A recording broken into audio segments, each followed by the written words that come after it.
જય શ્રી કૃષ્ણ મિત્રો. તો આજે આપણે 10મો અધ્યાય વાંચીશું અને સાંભળીશું. શ્રી ભગવાન બોલે, હે મહાબાહો, હજી ફરીથી પણ મારા પરમ રહસ્યને તેમજ પ્રભાવને જણાવનાર વચનને સાંભળ, જેને હું મારામાં અતિશય પ્રેમભાવ રાખનાર તને તારા હિતની ઈચ્છાથી કહું છું. મારી ઉત્પત્તિને એટલે કે અવતાર ધારણ કરવાની અલૌકિક લીલાને નથી દેવતાઓ જાણતા કે નથી તો મહર્ષિઓ જાણતા, કેમ કે હું સર્વ રીતે દેવતાઓનું અને મહર્ષિઓનું પણ આદિ કારણ છું. ભગવાન કહે છે કે જે મારી લીલા છે ને, જે હું છું, તેને ના દેવતા જાણે છે કે ના ઋષિ મુનિ જાણે છે, કેમ કે એ બધાને જન્મ આપવા વાળો તો હું જ છું. દેવતાઓને દેવતા બનાવવા વાળો પણ હું જ છું, ને ઋષિઓને ઋષિ બનાવવા વાળો પણ હું જ છું. તો આ તો હજી મારા ધ્યાનમાં છે. બહુ ડીપ, બહુ ઊંડી વાત કરી પ્રભુએ. આપણે સાધારણ મનુષ્ય છીએ, પરંતુ ભગવાન શું કહે છે? ભગવાન કહે છે કે જે દેવતા છે, ઋષિ મુનિઓ છે ને, તેઓને પણ મારી લીલાની ખબર નથી. તે પણ મારી લીલાને નથી જાણતા, કેમ કે એમના રચયિતા પણ હું જ છું.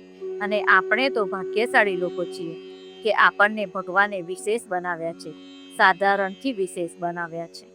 જે મને અજન્મા એટલે કે વાસ્તવમાં જન્મ વિનાનો અનાદિ અને સર્વ લોકોનો મહાન ઈશ્વર તત્વથી જાણે છે. બધા માણસોમાં એ જ્ઞાની માણસ સર્વ પાપોથી છૂટી જાય છે.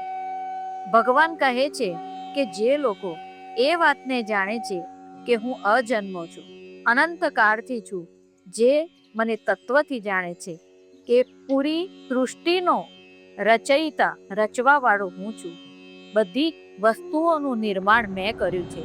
જ્યારે ભગવાન પોતાનું વર્ણન કરે છે અને એ વર્ણન પર તમે સંપૂર્ણ વિશ્વાસ કરો છો, તો જ્યારે તમને ખબર પડી કે પૂરી સૃષ્ટિનો રચવા વાળો એ મારો પ્રભુ છે, એ મને આટલો બધો પ્રેમ કરે છે, તો તમારા મનમાં એ ભાવ જ નહીં આવે કે તમે બીજા કોઈને પ્રેમ કરો.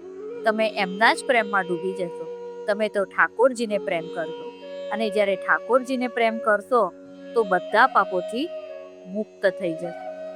નિશ્ચય કરવાની શક્તિ, યથાર્થ જ્ઞાન, અસમ્મૂઢતા, ક્ષમા, સત્ય, ઇન્દ્રિયો વશમાં રાખવી, મનનો નિગ્રહ, તેમજ સુખ દુઃખ, ઉત્પત્તિ પ્રલય અને ભય અભય તથા અહિંસા, સમતા, સંતોષ, તપ, દાન, કીર્તિ અને અપકીર્તિ, પ્રાણીઓના આવા વિવિધ પ્રકારના ભાવો મારાથી જ થાય છે. ભગવાન કહે છે કે સુખ, દુઃખ, ઉત્પત્તિ, પ્રલય, સંતોષ, તપ, દાન, કીર્તિ, અપકીર્તિ, આ બધા ભાવ મારાથી જ પ્રગટ થાય છે. આ અનંત બ્રહ્માંડમાં એવી કોઈ ચીજ નથી, કાંઈ પણ નથી, બધું મારાથી જ ઉત્પન્ન થાય છે. હું હંમેશા સંભાવમાં રહું છું, બધાને એક સમાન જોઉં છું, પરંતુ એક વાત વિશેષ છે, કેમ કે હું ભગવાન શ્રી કૃષ્ણને બેહદ પ્રેમ કરું છું.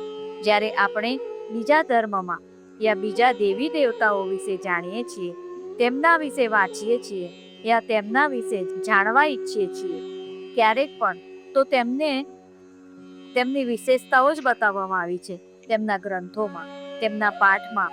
આ વાત બધાને માટે વાત કરું છું. હું દેવી દેવતાઓની અને બીજા ધર્મોની પણ દરેક જગ્યાએ તેમના ગુણોનું વર્ણન કરવામાં આવે છે. એકમાત્ર ભગવાન શ્રી કૃષ્ણ છે અનંત બ્રહ્માંડમાં જે સારા અને ખરાબની ઉત્પત્તિ પોતાનાથી જ બતાવે છે.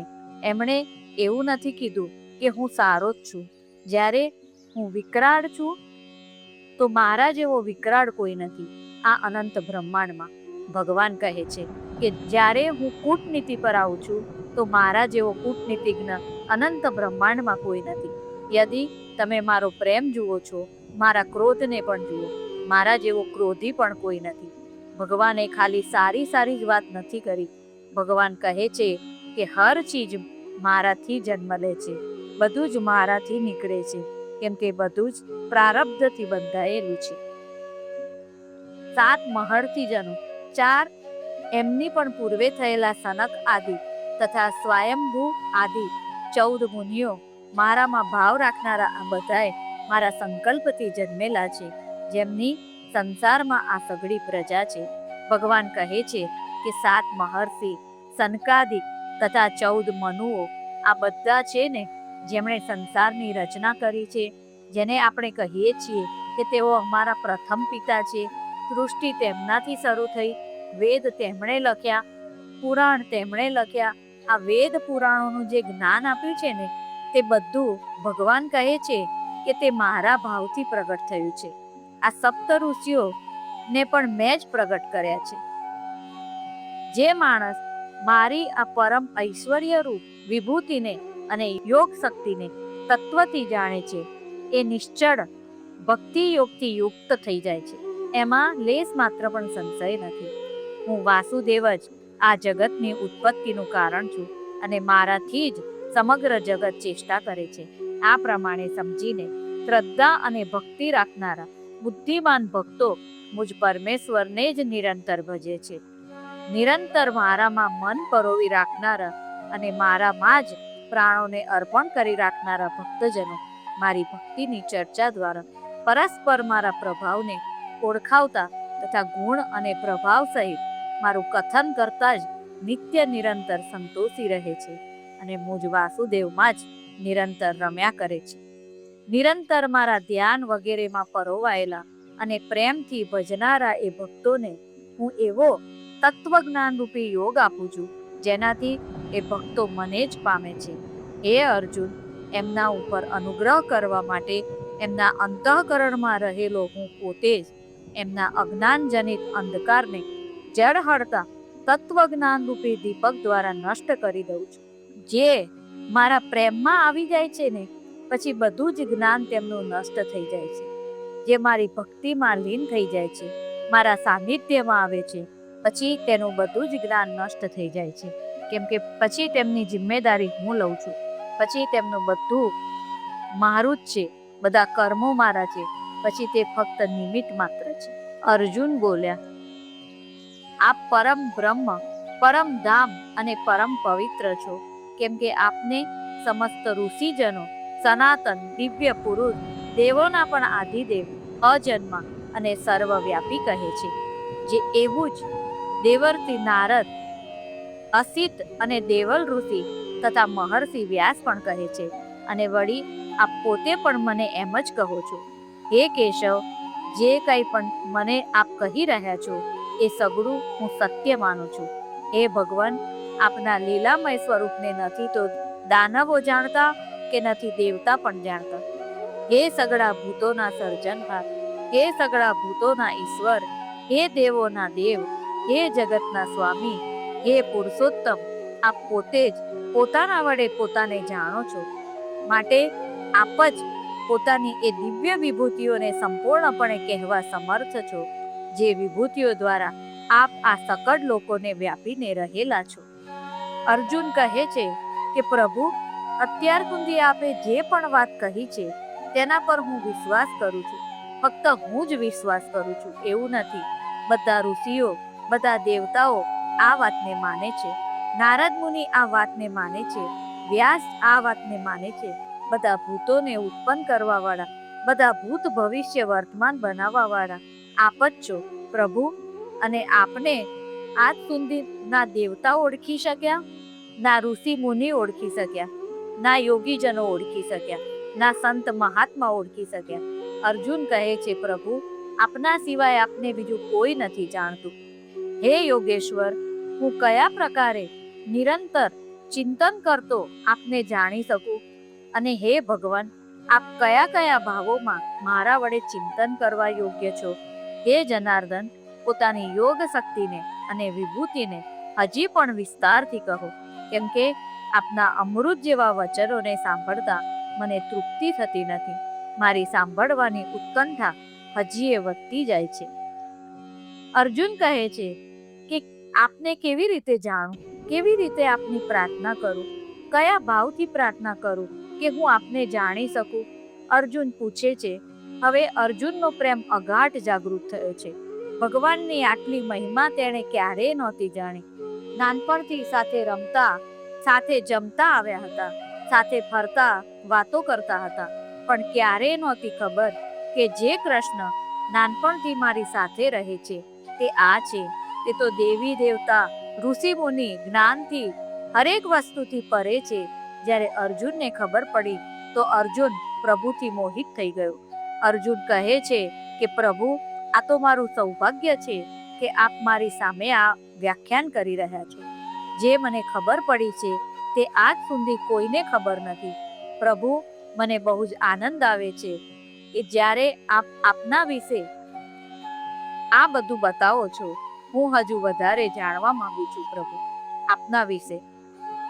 હું આ મોકાને ખોવા નથી માંગતો, માટે આ સાંભળવાની બહુ જ ઉત્કંઠા છે પ્રભુ મને. શ્રી ભગવાન બોલ્યા, હે કુરુશ્રેષ્ઠ, હવે હું જે મારી દિવ્ય વિભૂતિઓ છે એમને તારા માટે મુખ્ય રૂપે કહું છું, કેમ કે મારા વિસ્તારનો અંત નથી. હે નિદ્રાને જીતનાર અર્જુન, હું સગળા ભૂતોના હૃદયમાં રહેલો સૌનો આત્મા છું, તથા સર્વ ભૂતોનો આદિ, મધ્ય અને અંત પણ હું જ છું. હું અદિતિના 12 પુત્રોમાં વિષ્ણુ અને જ્યોતિઓમાં અંશુમાલી સૂર્ય છું, તથા 49 વાયુ દેવતાઓનું તેજ તેમજ નક્ષત્રોના અધિપતિ ચંદ્રમા છું. હું વેદોમાં સામવેદ છું, દેવોમાં ઇન્દ્ર છું, ઇન્દ્રિયોમાં મન છું અને પ્રાણીઓની ચેતના એટલે કે જીવન શક્તિ છું. હું 11 રુદ્રોમાં શંકર છું, યક્ષ રાક્ષસોમાં ધનનો સ્વામી કુબેર છું. હું 8 વાસુઓમાં અગ્નિ છું અને શિખરોવાળા પર્વતોમાં મેરુ પર્વત છું. પુરોહિતોમાં મુખ્ય બૃહસ્પતિ તું મને જાણ. હે પાર્થ, હું સેનાપતિઓમાં સ્કંદ અને જળાશયોમાં સમુદ્ર છું. અહીં ભગવાન બતાવે છે કે હું કોણ છું, ક્યાં મારી ઉર્જા છે. ભગવાન પોતાના વિશે બતાવે છે. ભગવાન કહે છે કે સ્વયં વિષ્ણુ હું છું. જે પ્રકાશ છે તે સૂર્ય પણ હું જ છું, ચંદ્રમાં પણ હું જ છું. હું વેદોમાં સામવેદ છું, દેવોમાં ઇન્દ્ર છું, ઇન્દ્રિયોમાં મન છું અને આપણા જે શ્વાસ ચાલી રહ્યા છે ને એ પણ કૃષ્ણ જ છે. જો ઘણીવાર પ્રશ્ન થાય છે ને કે મહાદેવ અને કૃષ્ણ અલગ છે શું?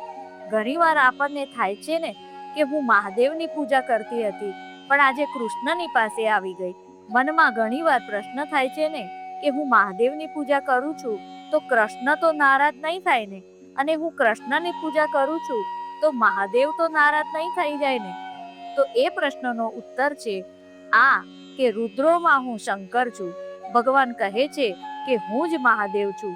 ધન કુબેર પણ હું જ છું, અગ્નિ પણ હું જ છું અને પર્વતોમાં મેરુ પર્વત પણ હું જ છું. બૃહસ્પતિ પણ હું જ છું ને સમુદ્ર પણ હું જ છું. આપણે જ્યારે કહીએ છીએ ને કે ભગવાનને કેવી રીતે જોઈએ, કયા રૂપમાં છે ભગવાન, તો ભગવાન વર્ણન કરે છે કે હું ક્યાં છું ને કેવા રૂપમાં છું. જ્યારે તમે સૂર્યને જુઓ છો તો તમે સાક્ષાત ઠાકોરજીને જુઓ છો. જ્યારે તમે સમુદ્રને જુઓ છો તો સાક્ષાત ઠાકોરજીને જુઓ છો. જ્યારે તમે સુમેરુ પર્વતને જુઓ છો તો સાક્ષાત ઠાકોરજીને જુઓ છો. આ ઠાકોરજી કહે છે આ જે પ્રકૃતિ છે ભગવાનની રચના છે, એ જ ઈશ્વર છે, એ જ ભગવાન છે. ભગવાન કહે છે કે મને જોવો કેટલો ઈઝી છે તમારા માટે, પરંતુ ક્યારે જોઈ શકશો?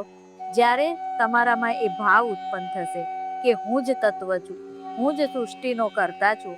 એ ભાવ પ્રગટ થશે ને ત્યારે તમે એ દ્રષ્ટિથી જોશો. આજ સુધી તમે સમુદ્ર કેટલી વાર જોયો, સૂર્ય કેટલી વાર જોયો, પણ હવે તમે જોશો તો તમને દેખાશે કે અરે આ તો મારો કૃષ્ણ છે. પૂરી જિંદગી તમે ધરતી પર રહો છો, ક્યારેય સમુદ્રને મહેસૂસ નથી કરતા. પહાડો, ફળો, ફૂલો, ફલ, ફૂલ, પર્વતોને અનુભવ નથી કરતા, પરંતુ ભગવાન બતાવે છે હવે તમે આ બધાને જોશો ને તો તમને થશે કે ઓહો આ તો મારા કૃષ્ણ છે.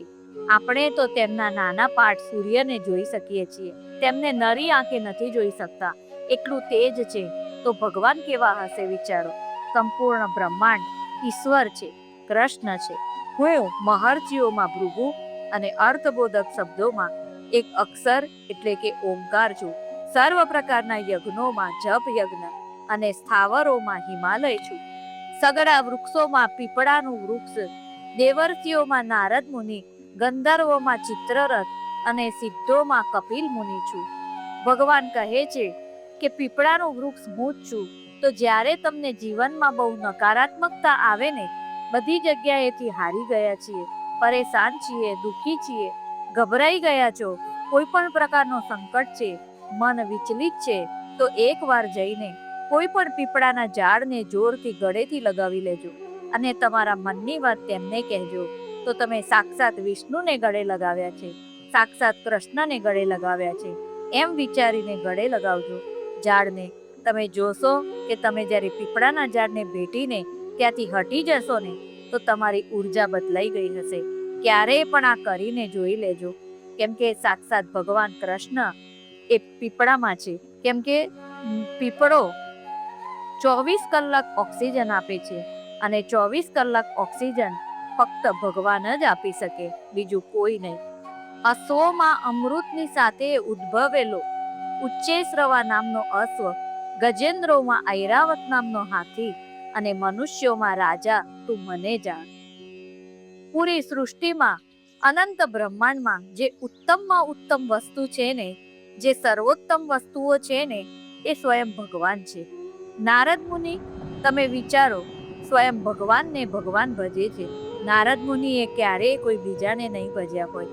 24 કલાક નારાયણ નારાયણ નારાયણ નારાયણ. હું શાસ્ત્રોમાં વજ્ર અને ગાયોમાં કામધેનુ છું.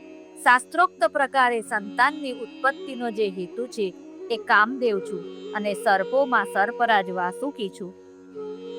જે સંતાન ઉત્પત્તિ માટે જે કામદેવ છે, જે કામ ઉર્જા જાગૃત કરે છે, ભગવાન કહે છે કે એ પણ હું જ છું. કેમ કે જન્મદાતા તો હું જ છું. મારા થકી તો જન્મ થશે, મારા થકી તો સંતાન પ્રાપ્તિ થશે. હું નાગોમાં શેષ નાગ અને જળચરોનો અધિપતિ વરુણ દેવતા છું. તેમજ પિતૃઓમાં અર્યમા નામનો પિતૃ તથા શાસન કરનારાઓમાં યમરાજ છું. હું દૈત્યોમાં પ્રહલાદ અને ગણના કરનારાઓનો સમય છું. તેમજ પશુઓમાં મૃગરાજ સિંહ અને પક્ષીઓમાં હું ગરુડ છું. હું પાવન કરનારાઓમાં વાયુ અને શસ્ત્રધારીઓમાં શ્રી રામ છું. ઘણીવાર આપણા મનમાં શંકા આવે છે ને કે ક્યારેક આપણે કોઈ મંદિરમાં ગયા, કોઈ એવી જગ્યાએ ગયા જ્યાં જળની વ્યવસ્થા નથી હોતી, ત્યાં આપણે સ્નાન નથી કરી શકતા, હાથ ધોવાની વ્યવસ્થા નથી હોતી. ઘણીવાર આપણે મંદિરમાં જઈએ છીએ જ્યાં આપણને લાગે છે કે હાથ નથી ધોયા, સ્નાન નથી કર્યું અને ભગવાનના દર્શન કરવા છે, ભગવાનને સ્પર્શ કરવું છે, ભગવાનને પગે લાગવું છે, તો કેવી રીતે પવિત્ર થઈશું? તો અહીંયા ભગવાનની એ વાત યાદ રાખજો.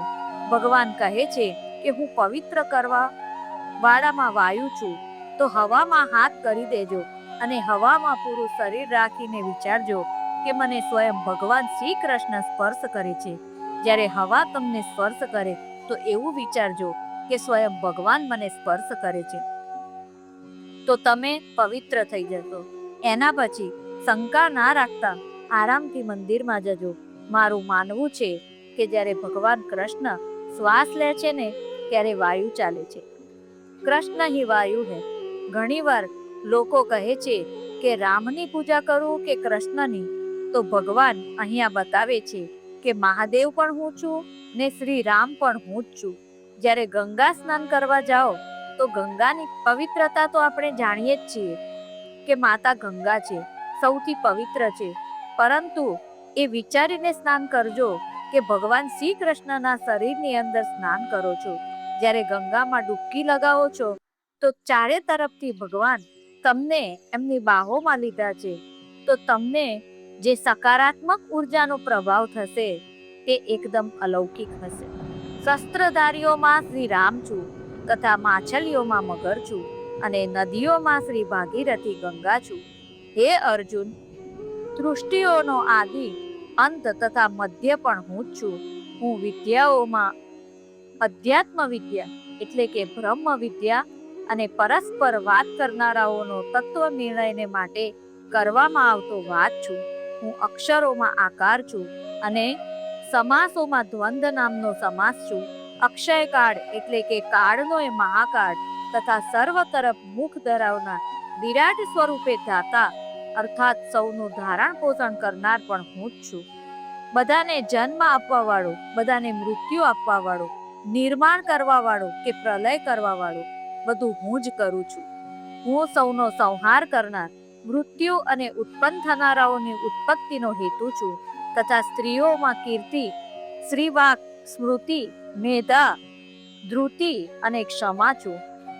જે સ્ત્રીઓમાં સુંદરતા હોય છે, કોમળતાનો ભાવ હોય છે, જેનાથી પૂરી દુનિયા આકર્ષિત થાય છે, ભગવાન કહે છે કે એ હું જ છું. સુંદરતા હું જ છું. જે લોકો મધુર બોલે છે, જેને સાંભળવાનું મન કરે છે, તે હું જ છું. ભગવાન કહે છે ધન, દોલત, ક્ષમા, યાચના બધું હું જ છું. તથા ગાઈ શકાય એવી શ્રુતિઓમાં હું બૃહત નામનો સામ તેમજ છંદોમાં ગાયત્રી છંદ છું. તથા મહિનાઓમાં માગસર અને ઋતુઓમાં વસંત ઋતુ હું છું. જ્યારે વસંત ઋતુ આવે છે ને ત્યારે ભગવાનનું આગમન થાય છે. તો જે સુકાયેલા ઝાડ છે તે ખીલી ઉઠે છે, મુરઝાયેલા ફૂલ ખીલી ઉઠે છે, ઝાડો પર તાજી પત્તીઓ આવી જાય છે. વસંત ઋતુના આગમનને કૃષ્ણ ભગવાનનું આગમન કહે છે. છડનારાઓમાં જુગાર તથા પ્રભાવશાળીઓનો પ્રભાવ છું. હું જીતનારાઓનો વિજય છું, નિશ્ચય કરનારાઓનો નિશ્ચય અને સાત્વિક માણસોનો સાત્વિક ભાવ છું. વૃષ્ણિવંશીઓમાં વાસુદેવ એટલે કે હું પોતે તારો સખા, પાંડવોમાં ધનંજય એટલે કે તું, મુનિઓમાં વેદવ્યાસ અને કવિઓમાં શુક્રાચાર્ય કવિ પણ હું જ છું. ભગવાન કહે છે કે વૈષ્ણવોમાં હું વાસુદેવ તારો મિત્ર, તારો સખા છું. ભગવાન આજે ભગવદ્ ગીતામાં બોલે છે ને તે તમને ભગવાન કૃષ્ણથી પરે રાખીને વાત કરે છે. જે મેં શરૂઆતમાં કીધું ને કે આપણે ભગવાનને સમજીશું કે ભગવાન કોણ છે. ભગવાન તેમનું વ્યાખ્યાન કરે છે કે ભગવાન છે કોણ, કેવા દેખાય છે, કેવા રૂપમાં, કેવા છે ભગવાન.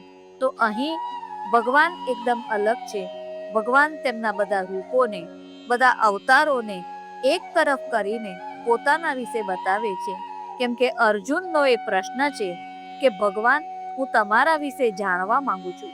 કૃષ્ણ જે છે, વાસુદેવ જે છે, એના પહેલા ભગવાને મહાદેવની વાત કરી, ભગવાને શ્રી રામની વાત કરી, હવે ભગવાન કૃષ્ણની વાત કરે છે. ભગવાન અર્જુનને કહે છે કે તું છે ને એ હું જ છું.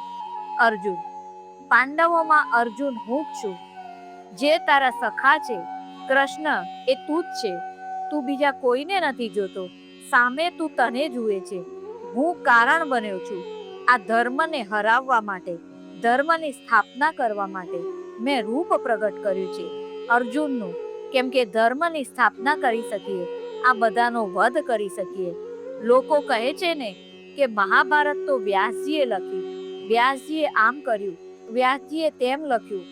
ક્યારે કોઈ કલ્પના કરો કે વગર કૃષ્ણની ઈચ્છાએ, વગર ઠાકોરજીની ઈચ્છાએ શું વ્યાસજી કલમ ચલાવી શકતા હતા? કોઈ મહાભારતનું વર્ણન કરી શકતું હતું? 5000 વર્ષ પછી મહાભારત અહીં શ્રીમદ ભગવદ્ ગીતા આપણા હાથમાં હોઈ શકતી હતી શું? આ ભગવાનની ઈચ્છા છે એટલે આપણા હાથમાં છે. કેમ કે ભગવાન ચાહે છે કે મેં જે ધર્મની સ્થાપના કરી છે ને, જે અધર્મનો નાશ કર્યો છે, બધું ફોર્મેટ કર્યું છે ને, તો ધર્મ સ્થાપિત રહે. એટલે લોકોના મનને સ્થિર કરવા માટે આપણને શ્રીમદ ભગવદ્ ગીતા મળી છે. તો ભગવાન કહે છે કે આ બધાનું કારણ હું જ છું. તેને લખવા વાળો ને તેને મહાભારત રચવા વાળો ને મહાભારત બોલવા વાળો, આ બધી મારી જ લીલા છે. હું દમન કરનારાઓનો દંડ અર્થાત દમન કરનારી શક્તિ છું. વિજય ઈચ્છનારાઓની નીતિ છું. ગુપ્ત રાખવા યોગ્ય ભાવોનું રક્ષણ કરનાર મૌન છું. અને જ્ઞાનીજનોનું તત્વજ્ઞાન હું જ છું. અને હે અર્જુન, જે સમસ્ત ભૂતોની ઉત્પત્તિનું કારણ છે એ પણ હું જ છું. કેમ કે એવું ચર કે અચર કોઈ પણ પ્રાણી નથી જે મારા વિનાનું હોય. ભગવાન કહે છે કે કેટલું જાણીશ તું અર્જુન? તું શું જાણવું છે તારે હજુ મારા વિશે? કેટલું બતાવું તને? કેમ કે અનંત છે તેની મહિમા. હે પરંતપ, મારી દિવ્ય વિભૂતિઓનો અંત નથી. મેં પોતાની વિભૂતિઓનો આ વિસ્તાર તો તારા માટે એક દેશ રૂપે એટલે કે અત્યંત ટૂંકમાં કહ્યો છે. મેં તો તને મારા વિશે થોડી વાત જ બતાવી છે કે હું કોણ છું. આ તો ખાલી મારો ઇન્ટ્રો જ છે. મારા વિશે કેટલું જાણીશ તું? જે પણ વિભૂતિયુક્ત એટલે કે ઐશ્વર્ય સંપન્ન, શોભાયુક્ત અને શક્તિયુક્ત પદાર્થ છે, એને તું મારા તેજના અંશની જ અભિવ્યક્તિ સમજ. ભગવાન કહે છે કે જે શ્રેષ્ઠ વસ્તુઓ છે ને તે બધી મારો અંશ છે, તે મારી ઉર્જાથી જ ચાલે છે. અથવા હે અર્જુન, આ વધારે જાણીને તારે શું કરવું છે? સાર રૂપે સમજી લે કે હું આખાએ બ્રહ્માંડને પોતાની યોગ શક્તિના એક અંશ માત્રથી ધારણ કરીને સ્થિત છું. મારા આ અંશ માત્રથી આ પૂરો બ્રહ્માંડ ચાલે છે ને આ પૃથ્વી ચાલે છે. આ જે લોક ચાલે છે ને તે તો મારા અંશ માત્ર ઉર્જાથી ચાલે છે. આ બધું ભગવાન ત્યારે કહે છે જ્યારે આ ધરતી પર લગભગ ભગવાનને 89 કે 90 સાલ ચાલતું હતું. શ્રીમદ ભગવદ્ ગીતા જ્યારે ભગવાને બોલી હતી ત્યારે ભગવાન 90 વર્ષના હતા. ભગવાન 125 વર્ષ આ ધરતી પર રહ્યા. ઠાકોરજી આ વાત 90 વર્ષની ઉંમરમાં કરે છે, પરંતુ તેના 85 વર્ષ પહેલા એટલે કે ભગવાન 5 વર્ષના હતા ત્યારે તેમના મુખમાં માતા યશોદાને બ્રહ્માંડ બતાવી ચૂક્યા હતા. તો તેમના માટે તો બહુ મામૂલી વસ્તુ છે. આ સામાન્યતઃ લોકો ગ્રહ, નક્ષત્ર, દિશા આ બધું જોઈને વ્યથિત થઈ જાય છે. પંડિતોએ કીધું કે રાહુ ખરાબ છે, કેતુ ખરાબ છે, શનિ ખરાબ છે, મંગળ ખરાબ છે, બુધ ખરાબ છે. રાહુ સારો, મંગળ સારો છે, બુધ સારો છે, શુક્ર સારો છે અને તમે ગભરાઈ જાઓ છો. કુંડળી બતાવવા માટે એને જેમ કીધું એ વિધિઓ કરાવો છો. કોઈ કહે કે ભાઈ તું મીઠાઈની દુકાન કર, તો તમારું લક્ષ્ય બીજું કંઈ હશે તો તે છોડીને મીઠાઈની દુકાન ખોલી દેશો. પછી ભલે તમે બનવા સિંગર માંગતા હો, પણ પંડિતજીએ કીધું એટલે મીઠાઈની દુકાન ખોલી દીધી. એક તો જીવન મળ્યું છે તો એ કરો ને જે તમે કરવા ઈચ્છો છો. વિશ્વાસ કરો ઈશ્વર પર. પંડિતજીએ કીધું કે આ ગળો અહીં નહીં રાખવાનો, આ ટેબલ અહીં નહીં રાખવાનું, આ તિજોરી અહીં ના રખાય, આ દીવાર તોડી દો, આ બાથરૂમ અહીં ના આવે, અહીંયા બનાવો. તમે તે તોડાવી દીધું. પહેલા જ નુકસાનીમાં ચાલતા હતા, પહેલા જ બિઝનેસ નહોતો ચાલતો, એટલે તો વાસ્તુવાળાને બોલાવ્યો હતો. એમાં એને લાખો રૂપિયાનો ખર્ચો બતાવી દીધો તો નુકસાન ઓર વધી ગયું. અને જો તમારો સમય સારો ચાલ્યો અને તમારું થોડું સારું થયું તો એ વાસ્તુવાળો તો જિંદગીભર તમારો થઈ ગયો. પંડિતજીએ કંઈ બતાવ્યું ને એ જો સાચું પડ્યું તો એ પંડિત પણ જિંદગીભર તમારો થઈ ગયો. તમારો વિશ્વાસ થઈ ગયો કે એ જ સર્વોપરી છે. અને હું તમને કહું છું કે જે અનંત બ્રહ્માંડના રચયિતા, જે પોતાના મુખમાં પૂરા બ્રહ્માંડને લઈને ચાલે છે, થોડી વ્રજ રચ ખાય છે. આપ વિચારો કેટલી અદ્ભુત રચ છે વૃંદાવનની, કેટલી મેજિકલ છે. હું તો કહું શરીર ખરાબ થાય ને ત્યારે તે રજ વૃંદાવનની, જ્યાં પ્રભુ ખુલ્લા પગે દોડ્યા હતા, જેના ખાવાથી 5 વર્ષના ભગવાનના મુખમાં બ્રહ્માંડ દેખાયું. તો તમે વિચારો કે વૃંદાવનની રજ ખાવાથી અનંત બ્રહ્માંડને તેમના ભીતર સમાયું છે. તેમની ઉર્જા જુઓ. પણ આ ઉર્જા ક્યારે મહેસૂસ થશે? જ્યારે તમે તેને નિમંત્રણ પાઠવશો તો તે ઉર્જા મહેસૂસ થશે ને તમારા જીવનમાં બદલાવ આવશે. જ્યારે ગંગાજીમાં તમે નાહવા જાઓ ત્યારે એમ વિચારો કે હું તો ભગવાનને ગળે લગાવું છું, તો એ અનુભૂતિ અલગ જ હશે. અને તમે બહાર નીકળશો તો તમે અલગ જ હશો. રોજ પૂજા પાઠ કરો છો, પણ એવું ક્યારેય નથી વિચારતા કે રોજ પૂજા પાઠ કરું છું, રોજ હું મારા જીવનની 15-20 મિનિટ નીકાળું છું, તો હું જે વાત કરું છું તે સાક્ષાત ઈશ્વરથી વાત કરું છું. આ મૂર્તિઓ નથી. આરતી કરી જ્યોત લગાવીને થઈ ગયું. આ તો તમે 10 મિનિટ વેસ્ટ કરો છો.